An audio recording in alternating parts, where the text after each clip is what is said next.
નમસ્કાર વિદ્યાર્થી મિત્રો, આપ સૌને આવકારું છું. કેમ છો બધા? મજામાં? હસતા રહો, ઉત્સાહ સાથે કામ કરતા રહો. આ વિડીયોમાં ગણિત ધોરણ 10 પ્રકરણ 12 વર્તુળ સંબંધિત ક્ષેત્રફળ, જેમાં આપણે 12.3ની વાત કરવાની છે. દાખલા નંબર 1. જો PQ બરાબર 24, PQ છે એ 24 છે આપણી પાસે, અને PR છે એ 7 આપેલું છે, અને વર્તુળનું કેન્દ્ર O હોય તો આપેલ આકૃતિમાં દર્શાવેલ રંગીન પ્રદેશનું ક્ષેત્રફળ દર્શાવો. અહીંયા અર્ધવર્તુળ બને છે, એનું ક્ષેત્રફળ, એમાંથી ત્રિકોણનું ક્ષેત્રફળ છે આપણે વાત કરીએ એટલે આપણે રંગીન પ્રદેશનું ક્ષેત્રફળ મળે. તો આપણી પાસે છે PQ, તો PQનું માપ છે આપણી પાસે 24 સેમી. PR છે એ આપણી પાસે 7 છે, 7 સેમી આપેલું છે, અને QR છે એ આપણે મેળવવાનું છે. હવે આપણે જોઈએ પાયથાગોરસના પ્રમેય મુજબ. પાયથાગોરસના પ્રમેય મુજબ તો QR સ્ક્વેર બરાબર PQ સ્ક્વેર વત્તા PR સ્ક્વેર. અહીંયા માપ મૂકીએ. PQનું માપ આપણે આપેલું છે 24, 24નો વર્ગ, 7 આપેલું છે 7નો વર્ગ, 24 એટલે 576, અને આ છે 49 એટલે 625.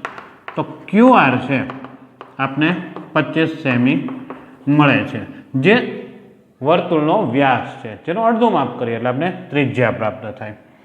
તો વર્તુળનો વ્યાસ આપણે મળે છે વ્યાસ બરાબર 25 સેમી, જેથી ત્રિજ્યા બરાબર 25/2 સેમી. હવે ત્રિકોણનું ક્ષેત્રફળ લઈએ આપણે, તો ત્રિકોણ PQRનું ક્ષેત્રફળ આપણી પાસે મળશે આપણે 1/2 પાયો ગુણ્યા વેધ, પાયો ગુણ્યા વેધ 1/2. પાયો આપણી પાસે છે 7 અને 24, આને પાયો ગણીએ તો આ વેધ બને, તો 24 ગુણ્યા 7, 12 દૂ 24 અને 12 7 84 ચોરસ સેમી આપને પ્રાપ્ત થાય છે. ચોરસ સેમી આપને મળે છે. હવે આપણે અર્ધવર્તુળનું ક્ષેત્રફળ લેશું. તો અર્ધવર્તુળનું ક્ષેત્રફળ આપણે લઈએ તો આપણે ખબર છે વર્તુળનું ક્ષેત્રફળ એટલે પાય સ્ક્વેર, એને અડધું કરીએ એટલે અર્ધવર્તુળનું ક્ષેત્રફળ પ્રાપ્ત થાય. પાયની કિંમત છે મિત્રો આપણી પાસે 22/7, આરની કિંમત છે આપણી પાસે 25/2, અને આપણી પાસે છેદમાં 2 છે એ લઈ લઈએ આપણે. તો આપણી પાસે રહે છે અહીંયા 2 થી ચલાવીએ તો 11 દૂ 22, તો 11 ગુણ્યા 625 છેદમાં 28. તો આ જે છે એને આપણે ગુણાકારમાં લઈએ એટલે આપણે માપ મળશે. તો 11 5 55, 11 2 22, 22 ને 5 27, 2 11 6 66 અને 68 છેદમાં 28 ચોરસ સેમી. આ જે આપણે પ્રાપ્ત થયું એ અર્ધવર્તુળનું ક્ષેત્રફળ.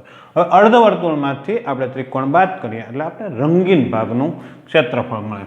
તો રંગીન પ્રદેશનું ક્ષેત્રફળ આપણે લઈએ તો આપને ખબર છે અર્ધવર્તુળ, અને એમાંથી આપણે ત્રિકોણનું ક્ષેત્રફળ છે બાદ કરવાનું છે. તો અર્ધવર્તુળનું ક્ષેત્રફળ આપણી પાસે છે 68, 75 છેદમાં 28, અને આ છે એ 84 છે. લસા 28 લઈએ આપણે, તો 28 અહીંયા 68 75 અને 84 અને 28નો ગુણાકાર લઈએ તો 84 ગુણ્યા 28, 0 2 4 8, 16 8 4 32, 3 8 8 64 ને 67, 2 5 1 13 1 23 52.